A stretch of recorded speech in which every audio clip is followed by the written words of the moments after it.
evening, everyone, and welcome to the third plenary of the SMS India Special Conference. Today, we will witness a panel discussion on leveraging paradox in strategic thinking. Every organization is facing challenges in multiple domains that could pull them in opposing directions. Can paradox thinking help? How do we develop these ambidextrous CEOs who can build these new capabilities in their organizations? Where are some opportunities for breakthrough research in this arena? Before we move on to the plenary that discuss these issues and more, I would like to make a few housekeeping announcements. Firstly, I'd like to request you to please keep your phones on silent. We have the Wi-Fi details and other important contacts at the back of your name badges. Should you need any help, our volunteers from the organizing team will be around to help you. Now, I would like to request Professor Charles Dhanraj to come and welcome the panelists. Good evening. Good evening. How are you? Is it going well? Is it fantastic? I mean, I've been going around from panels to presentations. It's been phenomenal energy. Like, I think we are in for a big treat, and we're going to have another wonderful plenary. We are on live TV. We are on Facebook Live. I just want to bring to your attention two things. We're going to have a gala dinner after this, and at the end of the plenary, we'll have instructions. We're just going to go out from the reception, and we're going to take a bus to what we call as one of the fabulous places in Hyderabad and have some fun evening, okay? And second one, I want to pull a plug for tomorrow's panel. It's a very distinct panel, which is part of symbolizing the theme that we have, but we couldn't accommodate it in the plenary. It's one of the showcase panel tomorrow, 10:15 to 11:30 at AC7. It's CSR, from good intentions to creating real impact. In fact, we have Professor Jasjeet Singh along with Shubha Srinivasan from Deloitte India, Shamik Trihan from Dr. Reddy's Foundations. Between the three, they have done some phenomenal work. Okay. In fact, if you look at our conference papers, 1/3 of the papers deal with social entrepreneurship. It's a fantastic field, but we all struggle how to get this work published. And I think tomorrow's panel will be a phenomenal help for those who are working in that particular area. So make sure you are there, okay? And with that, let me introduce the chairman of the panel, and then I'll let her to introduce the rest of the panel. Deepa comes with a very impressive pedigree, comes from a graduate of Tuck Business School, and one of the recent books she has published is Predictable Magic. Predictable Magic, exploring design thinking, how design thinking can help organizations. Okay. She has been in the speaker circuit for several of the conferences in business schools, and in fact, I recently met her in an economist forum, talking about the design thinking for solving problems. And she's also a social entrepreneur. In fact, after several years in the multinational enterprises, she has taken on social entrepreneurship. In fact, she's going to introduce some of the thoughts later during her panel as well. And she also comes with a dear friend's daughter, C.K. Prahalad. He was also a mentor and a scholar and a teacher for me. So, Deepa, take us. Good evening, everyone. I'm so honored to be part of this panel with all the distinguished scholars and just by coincidence, very close family and friends as well. And before we begin, let me just on behalf of the family say how grateful we are for the support of SMS over a long period of time when my father was alive and since his untimely passing. And what's really encouraging is really seeing how the work is being carried forward in such exciting and interesting ways by this, community of scholars who not only possess the intellect but the empathy to drive change. So I really don't want to delay starting the panel because I think we have some really interesting perspectives here. The issue of paradox is one that has gained a lot of prominence in recent years, and there's a few reasons, I think. The evolution of technology, really an expanding view of who stakeholders are, and a much more widespread debate within society about the role and responsibility of the modern corporation has been one of the among the factors leading to a lot of the paradox that managers must struggle to confront. And I think we have a really great representation of people who have looked at this issue, both from an academic perspective and in helping companies agonize over these issues and how it impacts innovation, strategy, creation, and leadership. So I'm going to be inviting all the panelists to share a few thoughts, and then we will have questions from the audience, and I think a very lively discussion. So let me begin with Professor Andy Van de Ven. He's the Vernon Heath Professor of Organizational Innovation and Change in the Carlson School at the University of Minnesota, and has a really in-depth, hands-on understanding of how innovation takes place. One of his signature pieces of work is having scholars track innovations in healthcare from the starting point to the end and when they were released into the market. So I think this is a very interesting perspective. And so let me hand it over to you, Andy, to get us started. Thank you so much, Deepa. And could I have that? It's a wonderful honor to be here, and I thank you so much to be a participant of this panel on paradox. And paradox, as I've been listening in the conference, has been defined many different ways. And so maybe we should begin by saying, well, you know, the classical logical paradox was usually defined as the existence of two statements. Taken singly, each is uncontestably true, but combined, they are incompatible or not possible. That is one view of paradox. Another view of paradox is kind of the Eastern tradition that looks at yin-yang and how the contradiction or the opposite is always inherent in the present. A third approach that I hear often in our discussion here today or over the throughout the conference included things like short and long-term focus, local versus global issues, exploration versus exploitation, differentiation versus integration, scale versus customer intimacy, doing good versus being profitable. These are contradictions, if you will, in the sense that they are tensions. I wouldn't say they are necessarily philosophically, logically opposites, but they do represent ongoing tensions that we need to deal with. So, given that, I'd like to propose that, first of all, tensions are ever present. Contradictions are ever present. And there are a bunch of things that I don't understand about this. Like on the one hand, I used to think that when these contradictions or tensions were present, that by the application of creative problem solving, we would come to getting to yes, and we would be able to resolve the problem. But I don't see that happening very often in organizations. I also see that I thought that once a solution was proposed, that it would be done with, but they seem to continually reappear. And then, so these things are never ending, apparently.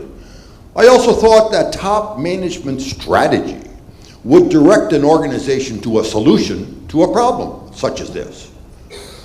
But they seem to backfire all the time with unintended consequences.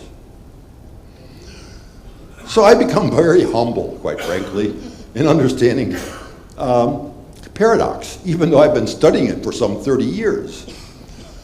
And maybe it's because a given paradox can lead to, on the one hand, tremendous opportunities for creation, for innovation, for advancement, for transformation.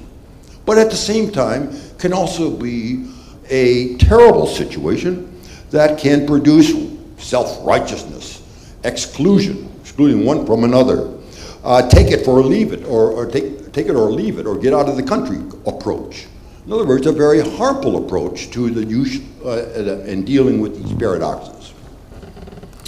But paradox, as I mentioned, continues to reoccur.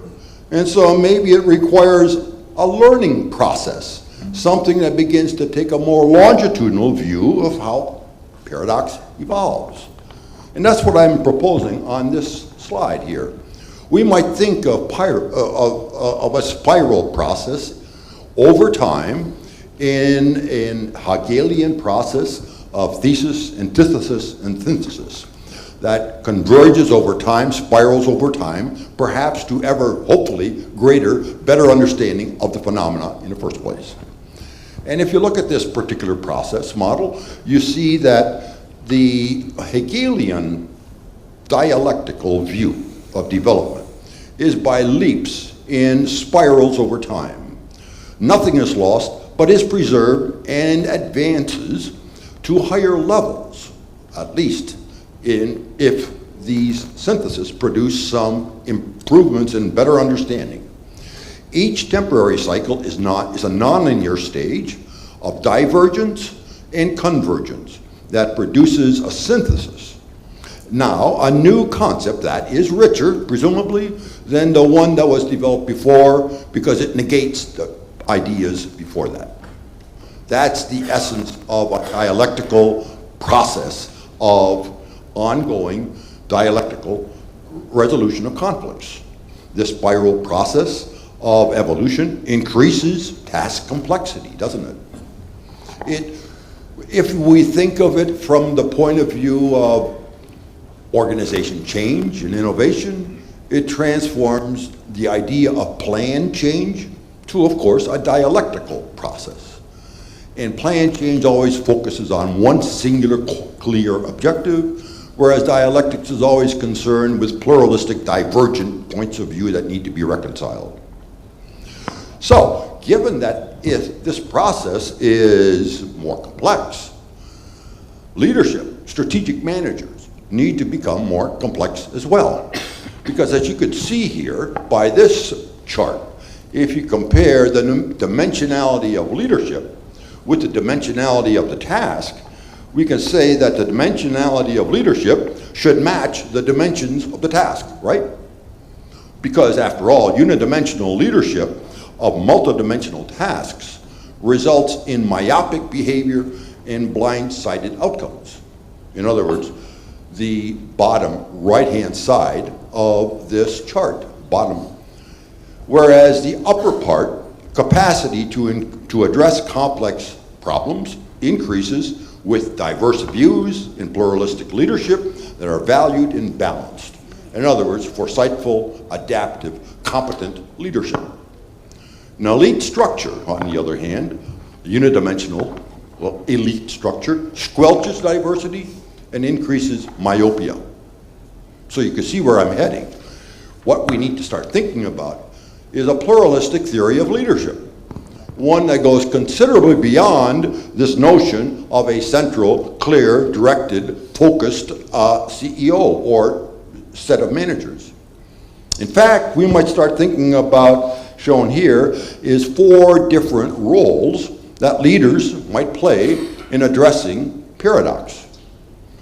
For any given contradiction or tension, we might begin to say someone makes a request, a proponent, or someone for the allocation of resources, or scarce resources, or directions, or perspectives in a given organization.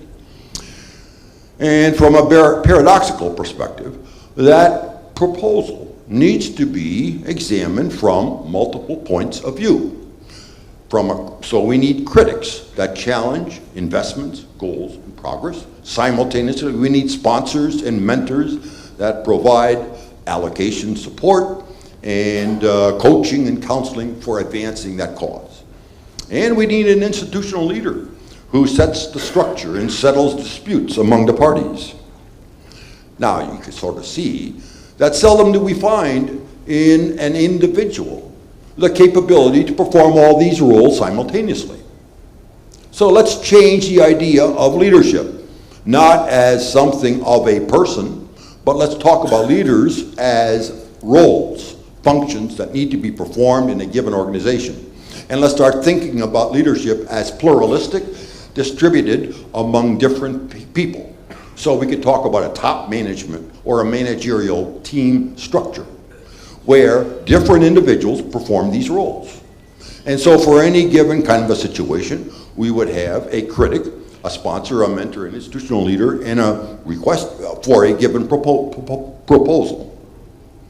And instead of thinking about how we might do this, perhaps what we need to do is to say, people don't normally inclined to perform all these roles, because some, like the critic, is often viewed as the cynic, which it certainly is not. There's quite a difference between being a cynic versus being a critic, but it is critical in an organization. So one suggestion I have, for example, is to conduct a meeting where there are, in fact, you stage debates, you assign roles, you and arrange and request strong arguments. You might use the Toulmin courtroom structure of arguments to develop this. And where you have then different individuals assign the role. So for this particular proposal, would you please be the institutional leader, and you be the critic, you be the sponsor, and you're the proponent. Please, would you make your proposal before us, and then after this proposal is over, you'll have 15 minutes to do it. Then you can state your concerns. And after your concerns are stated, you can express your proposals. But you two are going to get in fights. So would you please keep these people in check? And if you do, then at least what we're going to do is we're going to listen to the different points of view, the pluralistic pro and con to a given paradoxical situation. Thank you. Thank you so much, Andy. I think that was really helpful because you've laid out a framework for us to think about paradox as a concept, but also given us maybe some very practical tools we can use as we're looking at these issues inside organizations. I'm really excited to introduce Yves Doz, the Solvay-chaired professor of technological innovation at INSEAD and a very long-time family friend, one of our oldest friends going way back to graduate school days with him and my father. And his research and publications are very well known and have won numerous awards. And really excited when Yves won the first C.K. Prahalad Scholar Practitioner Award from SMS. But in addition to that, he's written many very well-received books and is also a lifetime distinguished scholar from the Academy of Management. Yves?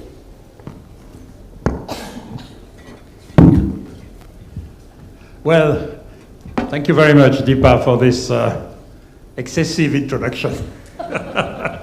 Now I'm bound to disappoint you.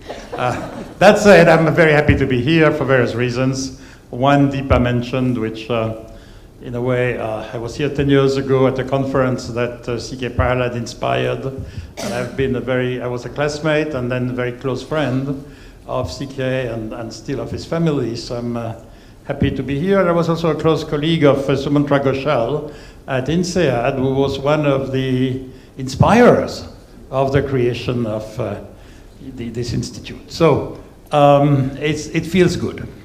Now on paradox, I think I'm gotten to the age where probably I'm starting to look back rather than look forward. So I will start by, I realized actually preparing for this session that a lot of my work, not necessarily all of my work, but a lot of my work over many years has been revolving around paradoxes. It started on the work with C.K. Prahalad, actually, on multinational companies. Basically, if you go back there at that time, and this was the late 70s, what C.K. had been doing was to look at how multinational companies were moving from a nationally responsive, multi-domestic approach to a much more globally integrated, more efficient approach as the world trade and world investment liberalized. At the same time, though, I was focusing on the genuine contradiction between national responsiveness and global integration in sectors where there was both a very strong pressure for technological and scale reasons to be globally integrated, and also for political reasons, state control of market and so on, to be actually very highly locally responsive. And that took me to companies like Brown Boveri or Philips and many others. Looking at how they were able to reconcile these tensions. And these are, by the way, very, very enduring paradoxes. I was reminded of it this morning in Sachedev's presentation, which was, to me at least, basically a 2018 version of the reflection around some of the same concerns. Globalization versus local responsiveness. So in a way, I started there. Some companies, I'm going to take two examples. Some companies were able to master that tension relatively well.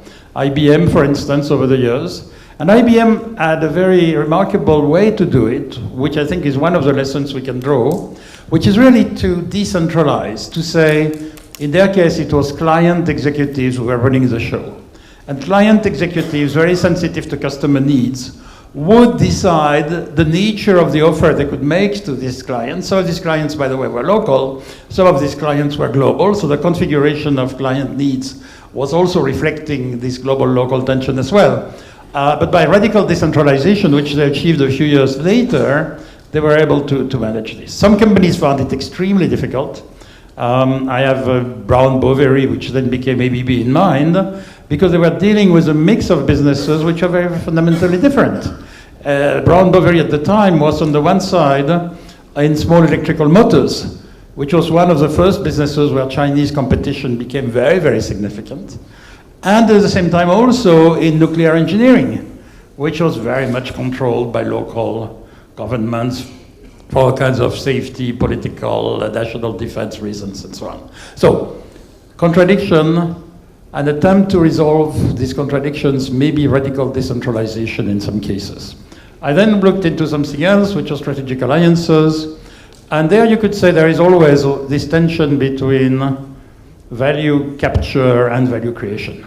You could tell me this is perhaps not a real paradox, because that can be combined, except that the managers I'm teaching or learning in my seminars always find it very difficult, extremely counterintuitive, because either we collaborate or we compete, but trying to manage the two together and balance the two together is quite difficult. So in a way they turn it into a paradox, and here perhaps comes a second lesson, if you wish, which is to some extent whether something is a paradox or not is partly a function of external circumstances. In the case of national responsiveness versus global integration, it was largely driven by external circumstances, but it's also a function of the level of understanding, sophistication, and capabilities for holding multiple perspectives in mind, and understanding that your self-interest depends on mutual interests with other players or with other stakeholders in the situation, that makes a paradox more or less easily manageable. And in a sense, in alliances, it's really the sophistication of this conception of mutual interest, or in a way simply said, win-win kind of situations. Managerial capabilities, therefore, also play a big role. Thirdly, strategic agility in itself, these two words by themselves in conventional strategic thinking do create a paradox. I'm not going to elaborate on this too much. It was discussed this morning. What we see essentially is a move from planning to adaptation to emergence, and I will say a few words at the end about what I see as being some of the keys of this. And then also, last but one, another area which I think is a true paradox as well is around global innovation. We have been arguing with some colleagues that one could, rather than centralize innovation and rather than have everything collocated, but could actually distribute innovation geographically so that one can avail oneself, the company could avail itself of sources of knowledge, innovative ideas, new market understanding, new scientific discoveries, and so on all around the world, and be able to do so before they became codified and publicly available. That's all nice and in principle very good. It's extremely difficult to make work in practice because, again, there is a very real paradoxical situation between the advantages of collocation, we are all together in the same time, under the same roof, in the same context, in the same mindset, versus dispersion when none of these conditions avail. And that, again, is an ongoing tension that is not going to disappear one way or another.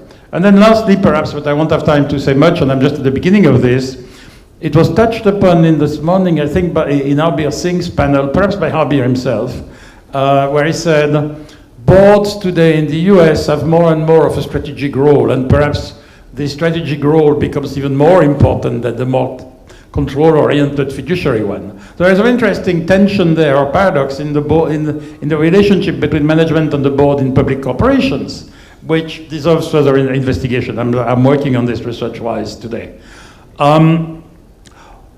Now, out of probably something like 1,500 pages of books I have written or co-written, how can I summarize a couple of points in about 1 minute?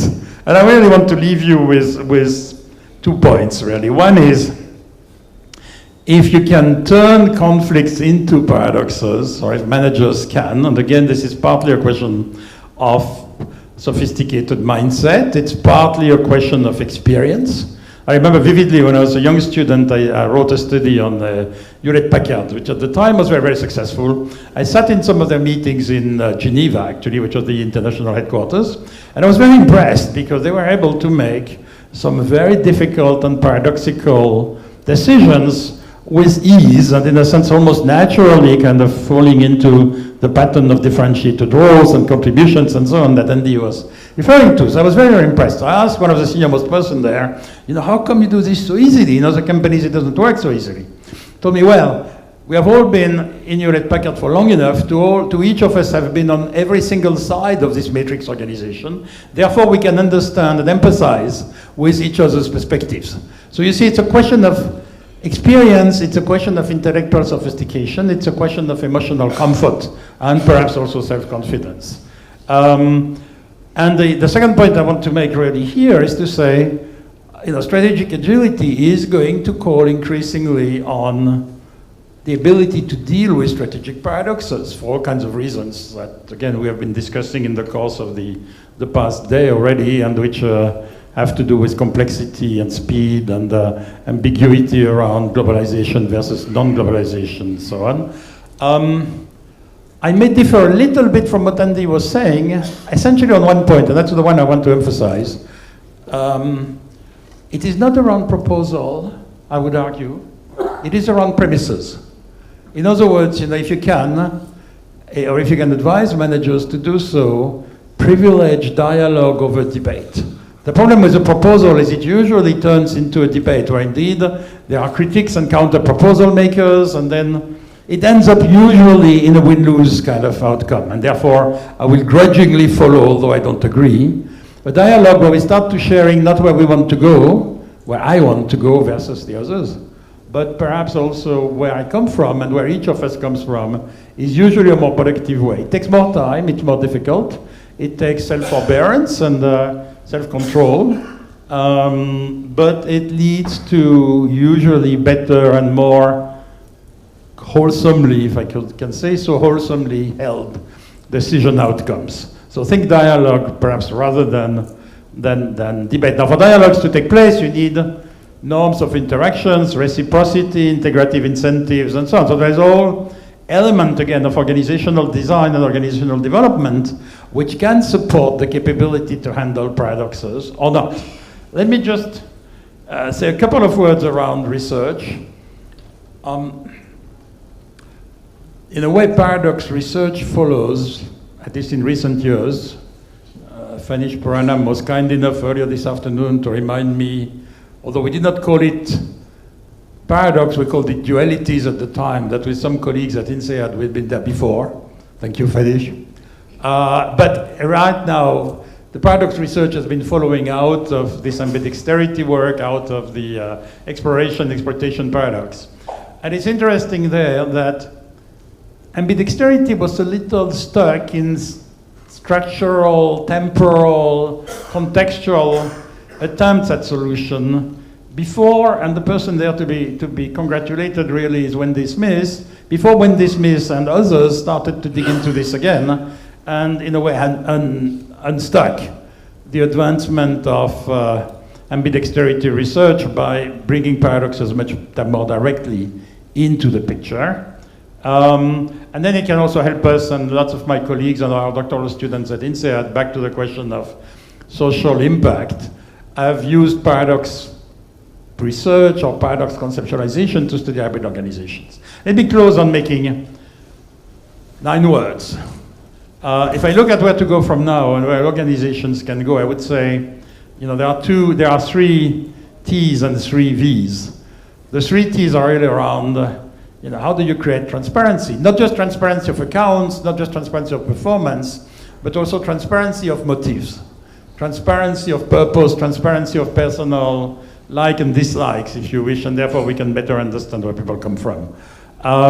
Transparency is key to building trust among a group of managers, and back to this leadership team rather than the lone leader, if you wish.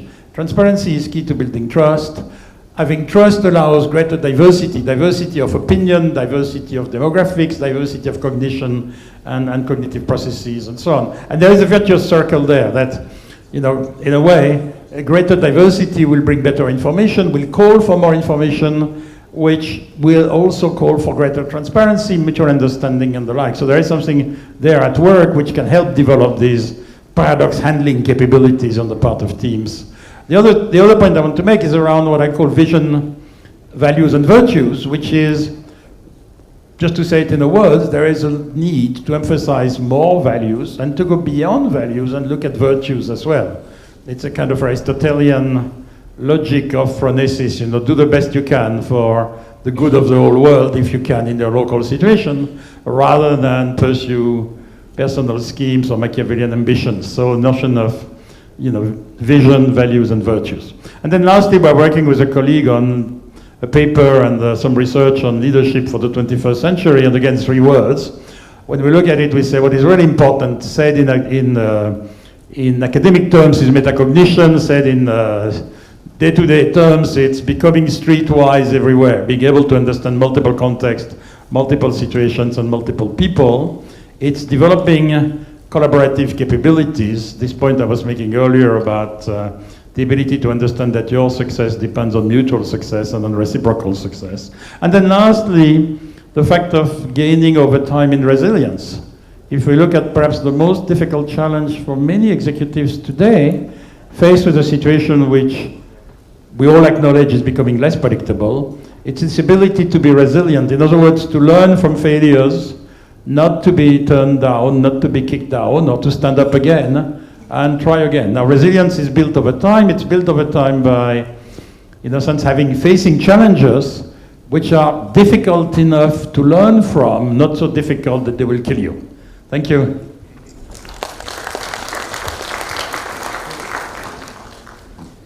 Thank you, Yves, for summing up some of the ways in which and behaviors and values that corporations can try to embed in order to deal more effectively with paradox.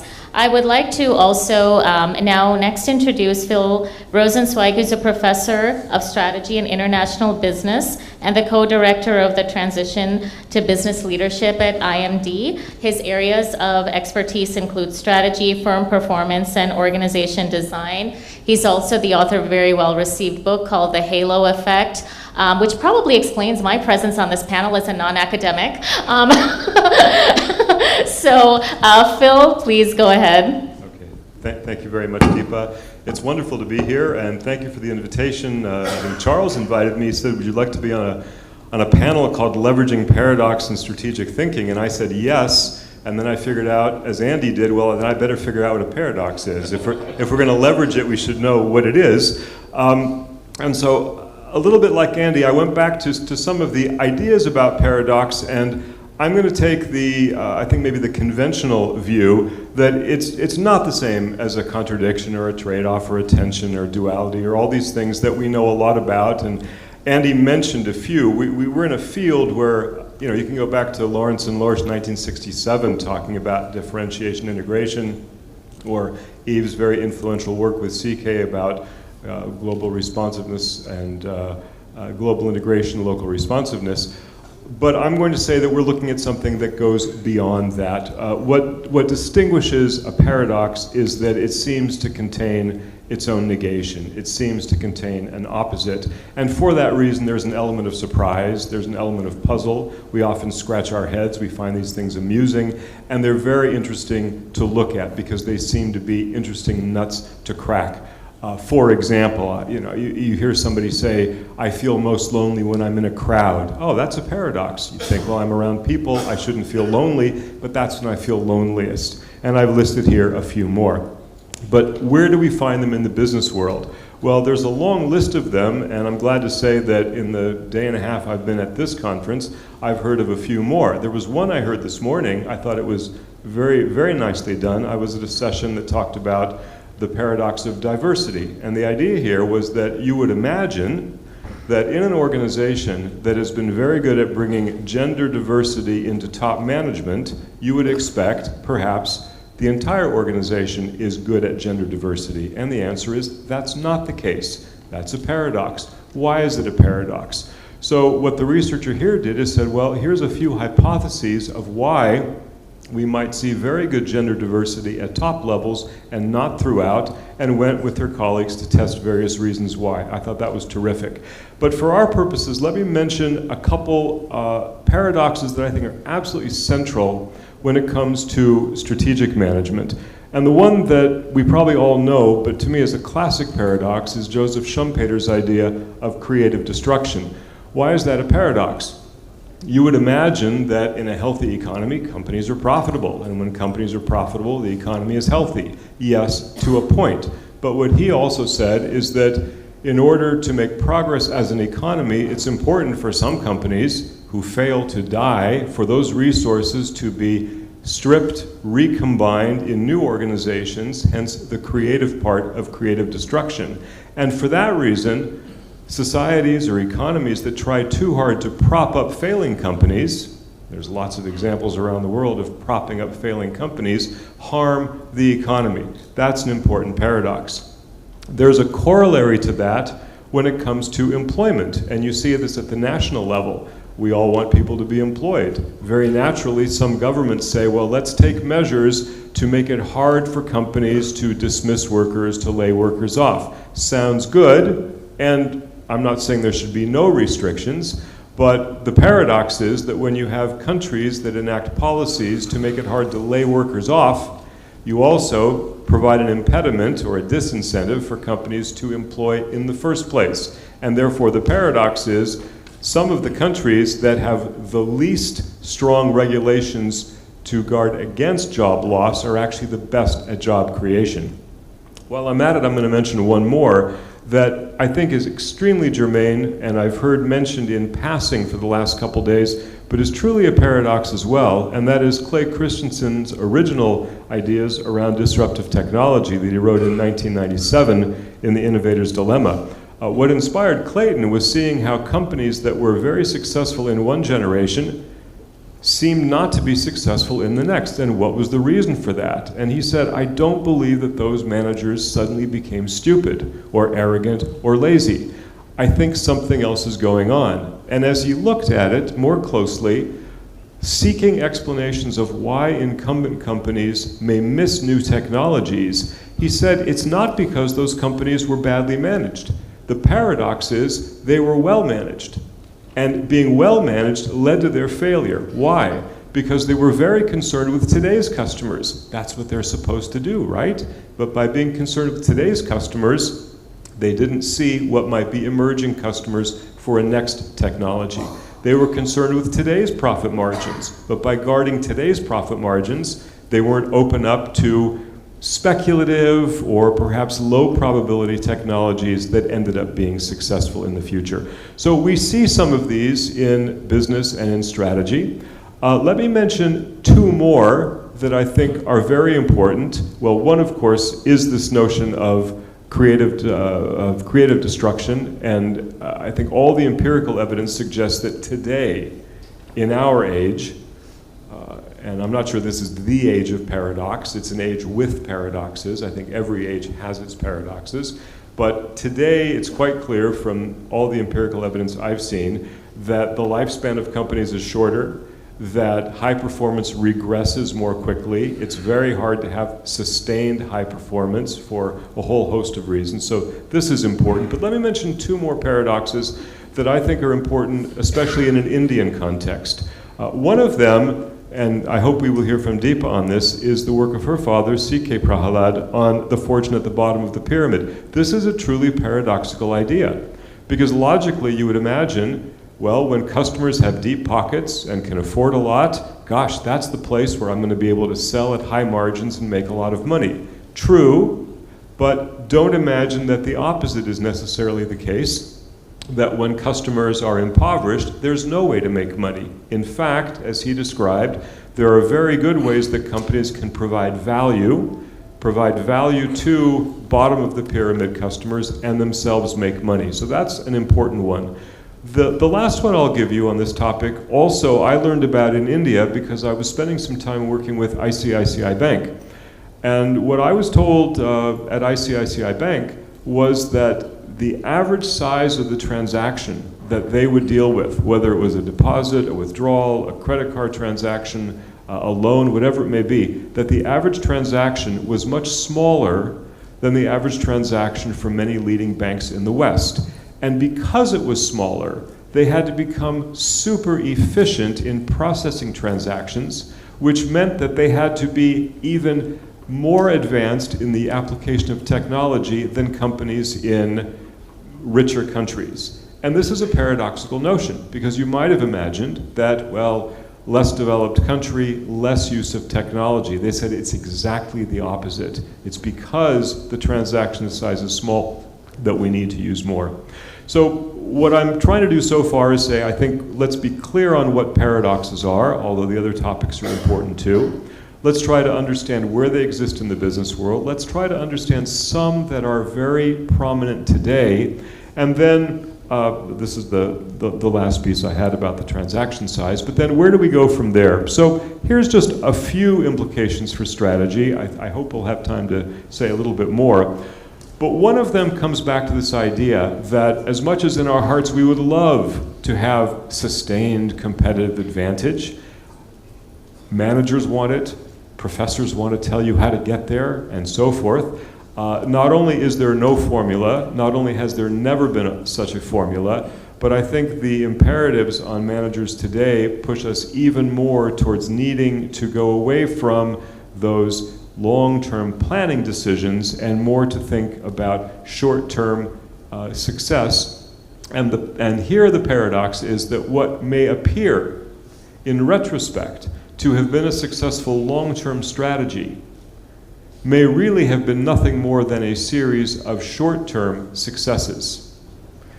In which case, what should we be thinking about? What should managers be focusing on? What should we be teaching? And what should researchers be looking on?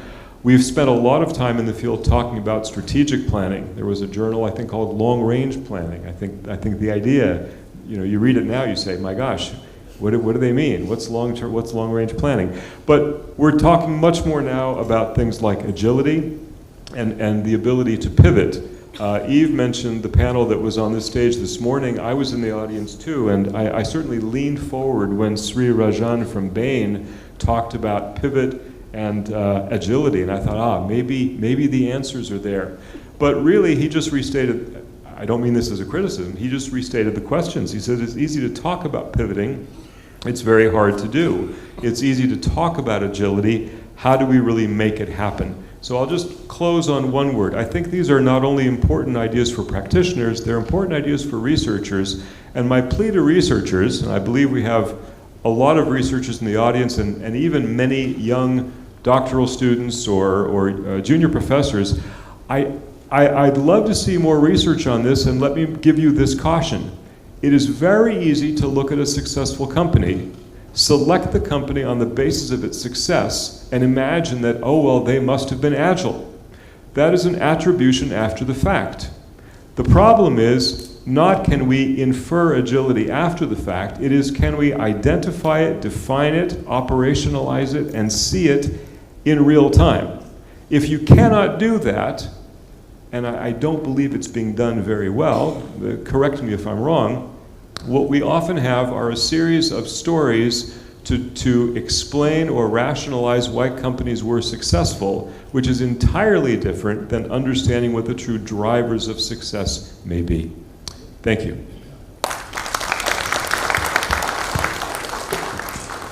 Fantastic. I think, Phil, you've given us a lot to think about. And I would like to now hand it over to Anil Sachdev. He's the founder and CEO of Grow Talent, which enabled a large number of global and local firms to achieve breakthrough performance by realizing the potential of their people and creating a talent advantage. He's also, after that company was acquired, moved on and is one of the founders of in the field of education and an entrepreneur by creating the institution SOIL, the School of Inspired Leadership, and has worked with many corporates. So Anil, we'd love to hear your insights as well.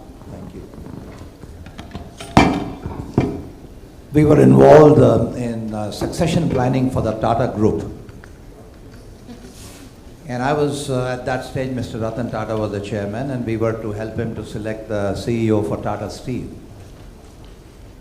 And I asked him this question. I said, what is the number one quality you would look for in the CEO? And I asked Mr. Muthuraman, who was at that time the CEO. And both of them independently said to me, serving higher purpose. Shareholder value is what strategy is supposed to determine, it's supposed to create. And all of us tend to equate everything in shareholder value.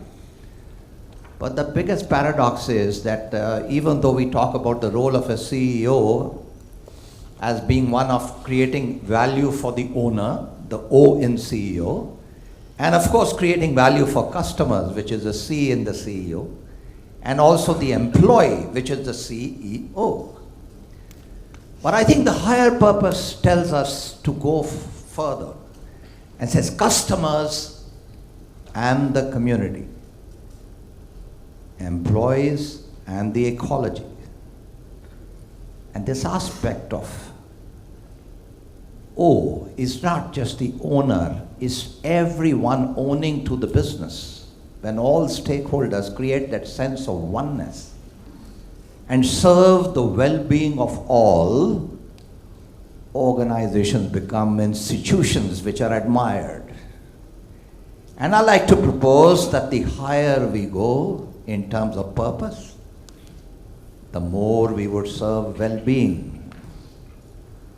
The second idea, and the paradox, is that when we formulate strategy, we collect all these wonderful, smart people with very strong conceptual ability, analytical skills, and we want to go ahead and create a path that achieves success.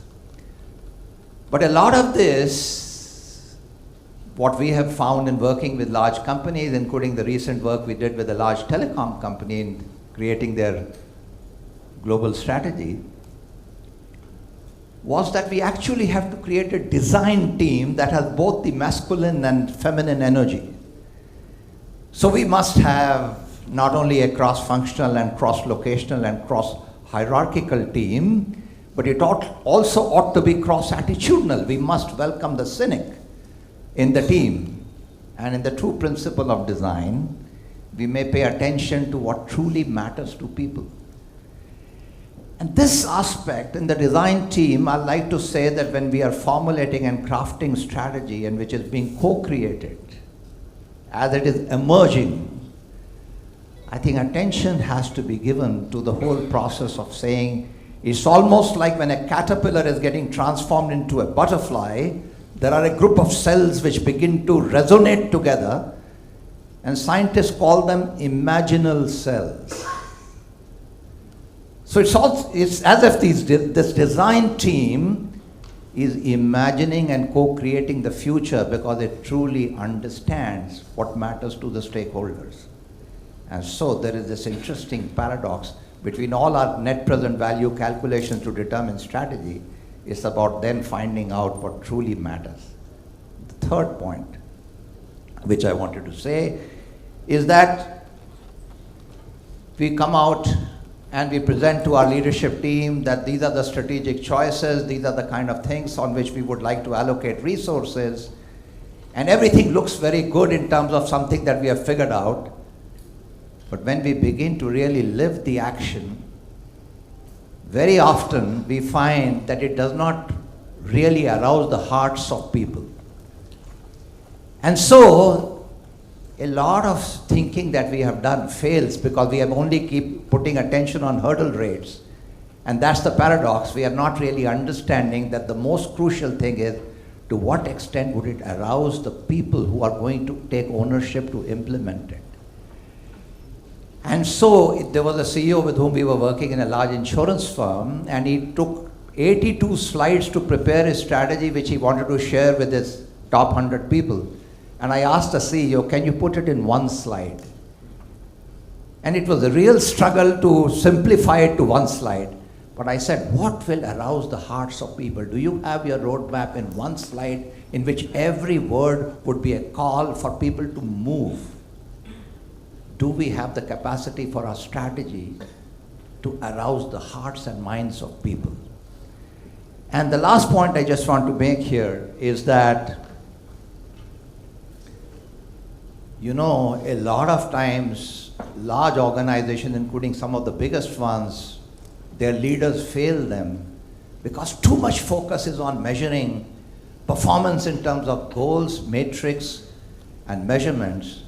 In the Indian spiritual ethos, the word measurement, they say, comes from the word Maya. And Maya means it's illusion. That means what we are really measuring doesn't matter, and what matters is not being measured. Does an institution have selfless leaders who are serving the institution? And are they creating shared vision? Are they creating empowerment? Are they really leading based on the values that we talk about? This is a very interesting paradox that a lot of companies have gone down the hill because too much of emphasis on measurement and incentives and stock options has killed the future of the company. So I want to end by telling a little story about the Taj Group of Hotels. It was the 26th of November 2008. The terrorists had entered Mumbai. And we were working with the board of Indian Hotels and with the leadership team. So I called Raymond Bixon, the CEO, and he said, Anil, please pray for us.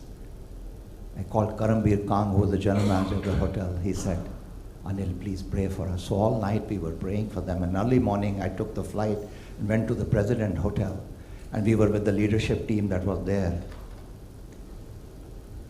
A few hours later, we got the news that the general manager lost his wife and children in the terrorist attack. I was asked to break the news to his parents through my sister who lived in Chandigarh because Karambir's father was a retired general from the army. That evening, I went to meet Karambir and his parents, and I gave Karambir a hug and said, I just sat down in silence, didn't know what to tell him. And his mother said, Anil, when the terrorists entered, Karambir called me and said, Ma, a part of me wants to run after my own wife and children who are in the old wing of the hotel. And the other part of me says, how can I leave my troops? I am the son of a soldier. So he said, Ma, I hope the Lord would forgive me for making this choice. When I came back that night, I met guests who were evacuated from the Taj, and they said how Thomas Verghese, in the restaurant, he and his colleagues created a human chain around the guests. And when all his staff was going out, Thomas Verghese was the last man who was wanting to go out when he was shot dead. So next time Mr. Tata and Krishna Kumar, the vice chairman, called Mrs. Verghese and said, Mrs. Verghese, we didn't know your husband was such a courageous person. She said, sir, even I didn't know he was courageous. All that I know is that he loved the Taj and he loved the people there.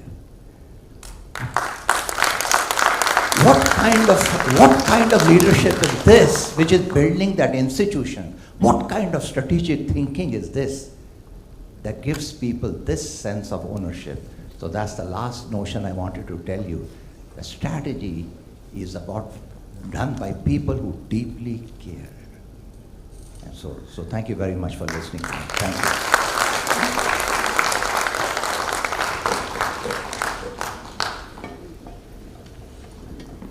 Well, thank you, Anil. I think you've really given us something beyond strategy to think about, and something beyond paradox to think about. Is really how can people serve a higher calling?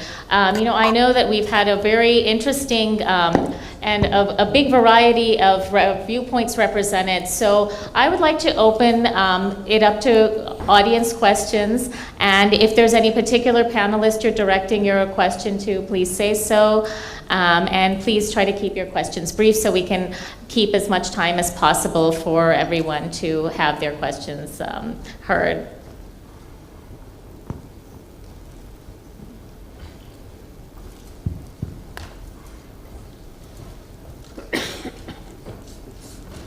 Was everybody so incredibly clear that there's nothing more to discuss? Or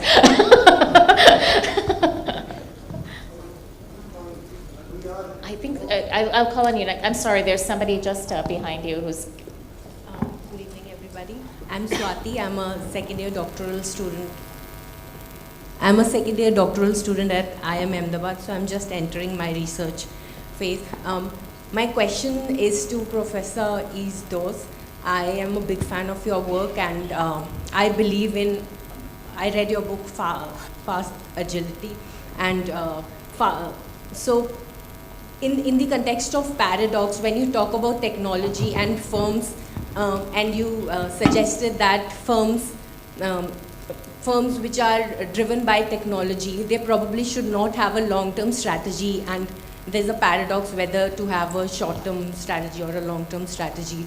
So, do you think in Indian context, when we are talking about these young entrepreneurs who work on platforms, should they not think about a long-term strategy at all? And when you have this agile strategy, what is the implication for motivation of the employees? Because from an employee perspective, not having a long-term strategy and having a short-term strategy means that the employee is in a conundrum that where the firm is heading. So how do such agile leaders in the organization motivate their employees to be giving their 100%? Is it on? Yes. Let me try to give you a two-part answer. It's a good question because, we look at short-termism sometimes as a financial stock market problem, but it may also be very disruptive, destructive to employee commitment. So I want to make 2 points there. The first point is, and in some way, really, we have all made that point in one way or another. It's think about higher ambition, higher purpose. What is the meaning of this company? The French call it raison d'être. Why does this company exist? What is it that makes this organization valuable to its environment? So, the more you can know, in some businesses it's easy, or it's easier. I can give you 2 examples. One is historical in a way, but when Nokia was highly successful, you may remember the motto of Nokia was connecting people.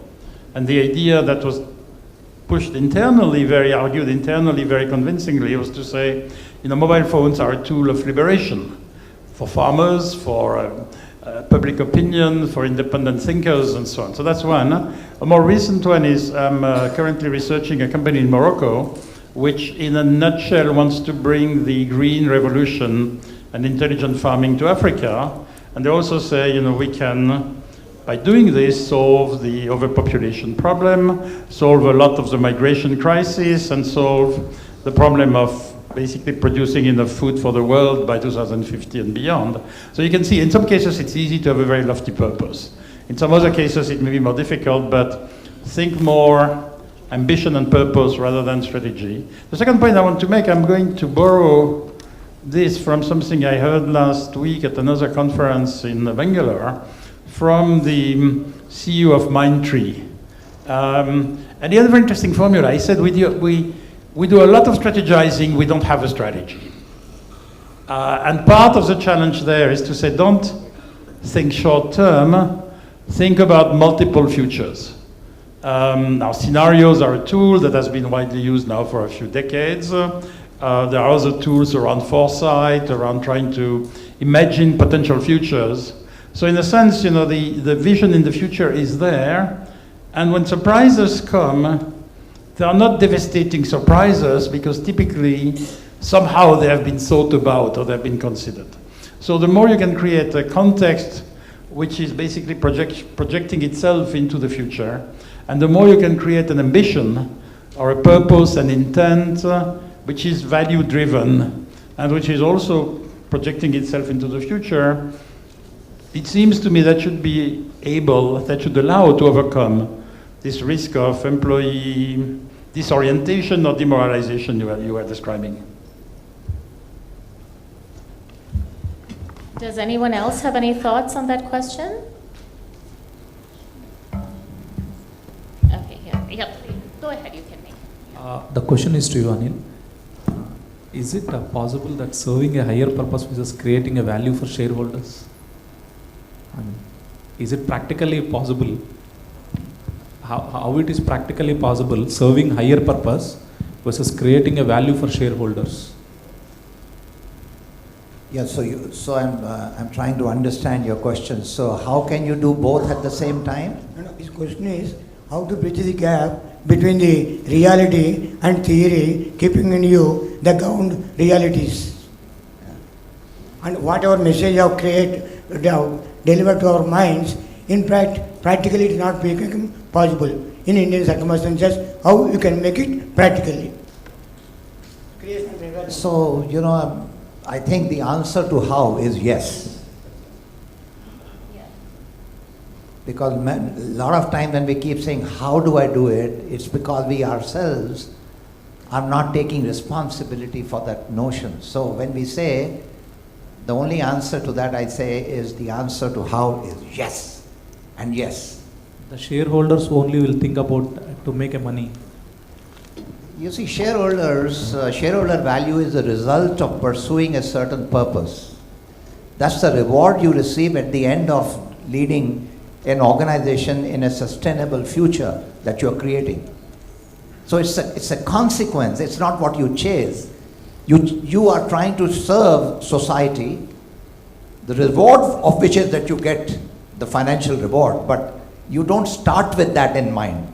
If your own vision is only limited to making money, I'm afraid you will never build great institutions.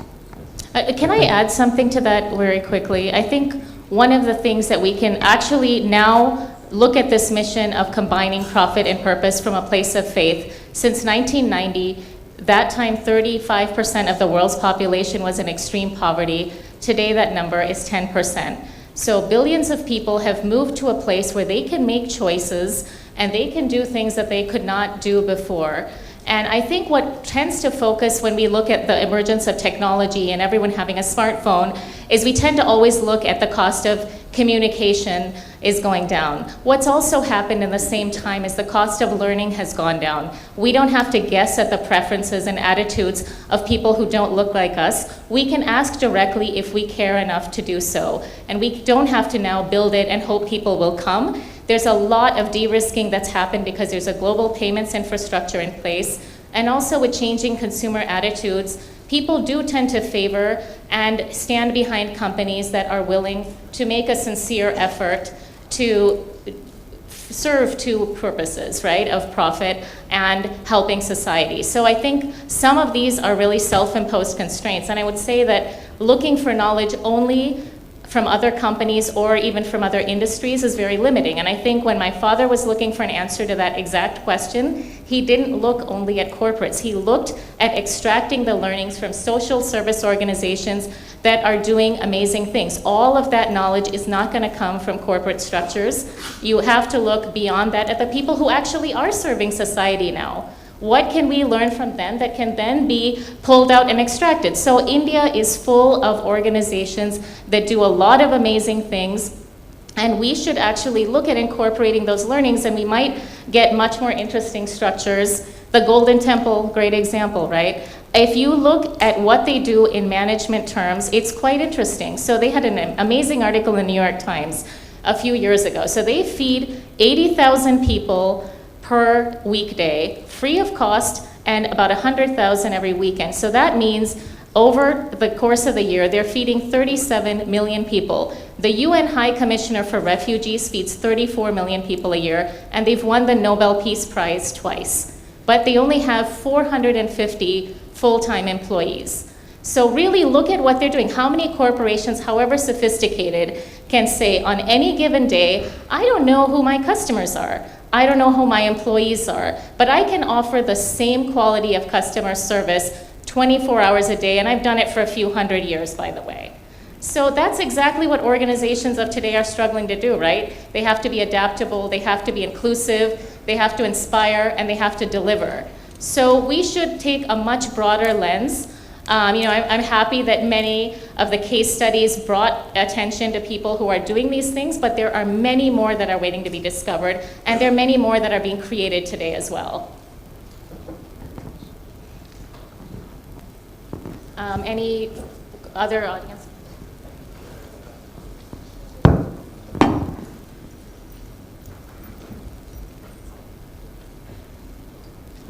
Yeah, so talking about paradox, Jack Welch said that destroyyourbusiness.com. So I would like to invite the panelists for creative destruction of strategy. So let's assume that business environment is so dynamic that I don't have data to make strategy and I don't have time to think. So no strategic thinking. So how to run a company successfully? There is no paradox there. It's probably not going to happen. I can say a word about this, really, coming back to my 3 Vs. You need to shift away from vision to an extent, which is not the same as purpose and ambition. But because vision assumes that there is some strategic clarity, and you need to move more to values and virtues. In other words, to make local decisions in an emergent, decentralized way, but make them with very strong ethical principles. You may be wrong because you will not always know what's good. You may be wrong because you will not always be successful, but this is about as good as one can make. I know it's not very satisfactory, but think of it more in terms of what is the right decision I can do, and perhaps more importantly, what is the right spirit in which I can make that decision at the local level, here, now. Rather than, let's look at the future and plan for it.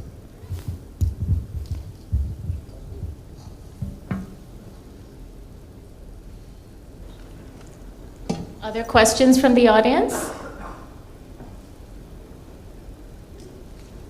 Well, as a wrap up, I think all of you really had a very distinctive point of view. And if you were to sum up, as we've heard in many ways, part of the struggle of paradox is just the reality itself. Part of it is all of the demands that it forces on leaders and on organizations. And I'm just curious, if you were to set your 1 minute summary of what leaders should focus on and what researchers should focus on, what do you think are the most urgent priorities in order to help people move forward? Because paradox or not, we all have to do something. And although we can be very intellectual about creative destruction, the cost of organizational failure is huge for societies. So where it can be prevented, we should probably give it a good try. So I would just like a little thought from all of you about what some urgent priorities look like in either in research or practice. I leave it up to you. Thank you. I guess I was initially prompted to speak about it in terms of what might researchers do? What might we as strategic scholars truly interested in paradox think about and do? So I have 3 suggestions. Number 1, most studies today about paradox have viewed it and treated it as a static, fixed thing. And yet we see that paradox changes over time. And so the future research should explore the transitions between multiple dynamic equilibria and explore the drivers underlying these transitions. with each equilibria being a temporary period of stability and then an ongoing, never-ending divergence into another cycle of the process. Second, I would suggest that we think about not only one duality, but how these transitions, how these paradoxes are interrelated, because they're not singular issues. Any given organization I've seen is dealing with multiple interacting across level contradictions and tensions. And those need to be examined as a set, as an interactive set. And so studying the complexity of this operation requires studying micro, macro levels of activity. A third issue is to begin to focus more on the micro level aspects of these processes. For these are individual perceptions, cognitions, attitudes. And for many people, paradoxes are only those which are perceived to be paradoxes. It may blindside many people, but it may also be to recognize that from a research point of view, we need to recognize that this is a human construction. We perceive these to be paradoxes when others don't. And as a result, we need to recognize those issues of stimuli and adaptation. And for many people, paradoxes don't mean a single thing. It's what they make of it. And as a result, there are multiple heterogeneous points of view with respect to any point of view. That is certainly true with regard to leadership. And so I was suggesting in my opening remarks that we really need to start thinking about pluralistic leadership and the multiple divergent dimensions of leadership. The view of the singular CEO, or even the view of the homogeneous top management team integrated together into a common purpose, quite frankly, is a view of past leadership, of simple organizations that could be organized in a singular way. It's certainly not the right vision for complexity that we're talking about in the future. Anil has I have a plane to catch, so we'll... Thank you. So I have a 8:30 flight, so I'll just say the last thing from my side.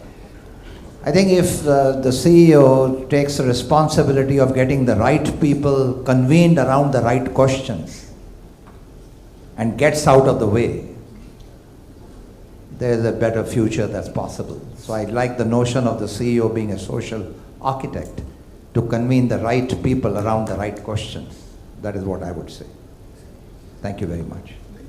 So please forgive me, but I have to rush. Thank you very much.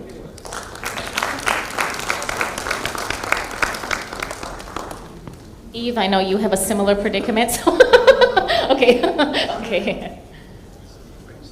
Oh, okay. But please, yeah, go ahead.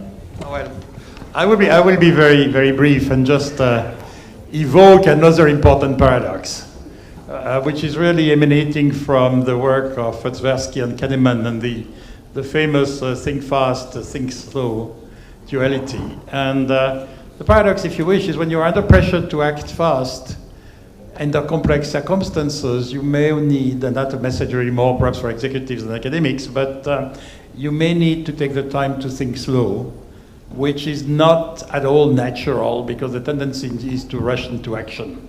And rushing into action may be very misguided. So in order to be fast, think slow.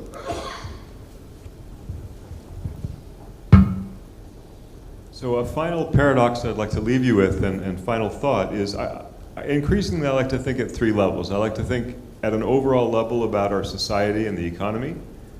There's a middle level about the firm, and then there's a more micro level about the individual. Ask yourself the question, the field of strategy, SMS, what have we been most concerned with in this field? We've been most concerned with that middle level of the firm. We talk about the theory of the firm, we talk about firm performance, all well and good. But isn't it interesting that of those three levels, the one that is the most transitory, the least permanent, the one that is fleeting, if you will, is that middle level, the firm. And so what a paradox that we spend so much of our professional lives trying to improve the performance of the level that is almost by definition transitory and evanescent. And when firms expire and then the resources are recombined elsewhere, fine, you can call that a failure, you can call it freedom, you call it whatever you like, but we still have individuals and we still have the society. So as much as it's important at SMS to have hypotheses about firm performance and all this, I just think it's important we always keep in mind that at the end of the day, we are individuals living together in a society, and we should never forget how important that is. Thank you. Thank you. And as a final wrap up, if you can indulge me for just a minute or two, I just wanted to say a few quick words about how my father looked at paradox. And you know, he's no longer here, but he's left behind a body of work. And as a daughter, I can also speak his personal example. And I think you know, one of the main things that you have to do when you have different tensions today than perhaps when he was studying different business problems. But one thing that helps break through the clutter, I think, and helps mobilize people is having absolute clarity of purpose, at least in terms of what the end goal of strategy is. And in the case of my father, it really truly was to serve society. And he always embedded in us the notion that even though life isn't always fair, individuals and organizations can strive to make it more so. And I think that in a very real sense, he did hold this kind of notion of the modern corporation as the fairy godmother of the modern world. We are the body that takes people a little bit closer to their aspirations. We don't go into a market and rub a magic lamp. We have to actually go to Amazon or go to the mall and figure out a way to take our families and our lives forward.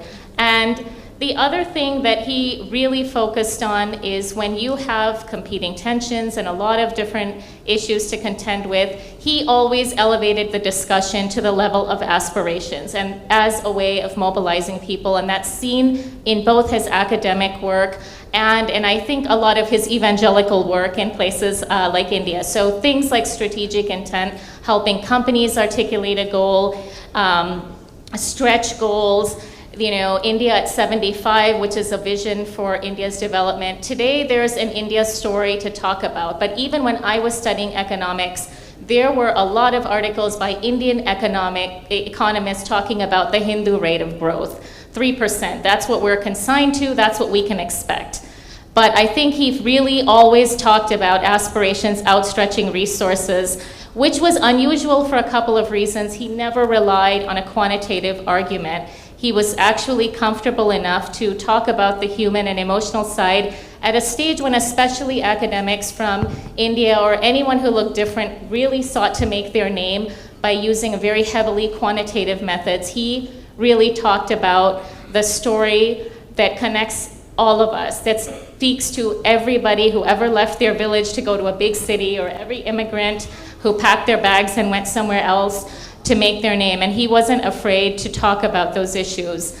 And the other thing that I think moves people forward when they're struggling with all of these issues is the idea of sharing. And I think that's something that he embodied even at home. While all of our friends were out playing outside and riding their bikes, my brother and I were reading, you know, early versions of core competence paper or chapters from the multinational mission, and he included us on all of that process very early on, not because I think we necessarily had any great insight at that young age, but because he was telling us that our voices mattered. And I saw him do this in all his interactions. Whenever he got into a car, whenever he checked into a hotel, he always acknowledged good work, and he always took us off-road to show us work well done, and gave us a sense of pride in who we are. And I think that's what he engendered in many different people. And I think the other way that he was very innovative was really in understanding that the role of an academic does not have to be one of a very detached analyst. He was comfortable evangelizing and supporting others to reach their goals. And I think that one thing I really learned from watching him is that nobody really cares about your suggestions unless you're also offering your support. And that's something that he did with colleagues, with my brother and I, where we disagreed with him on many different issues, but we never started anything without seeking his support and his guidance.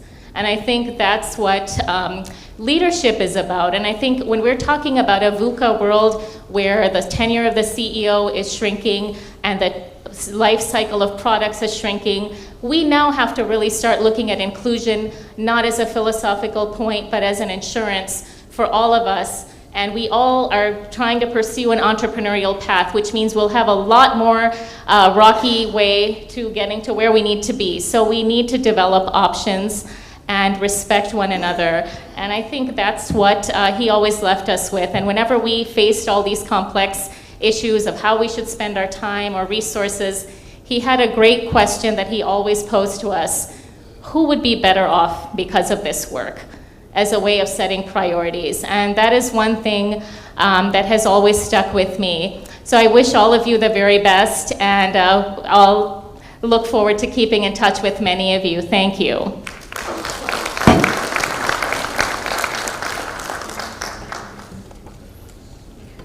Thank you very much for a very thought-provoking discussion.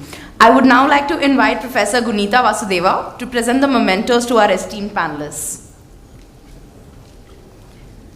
An associate professor at the Carlson School of Management, University of Minnesota, Professor Gunita Vasudeva is also one of the 4 program chairs for this conference.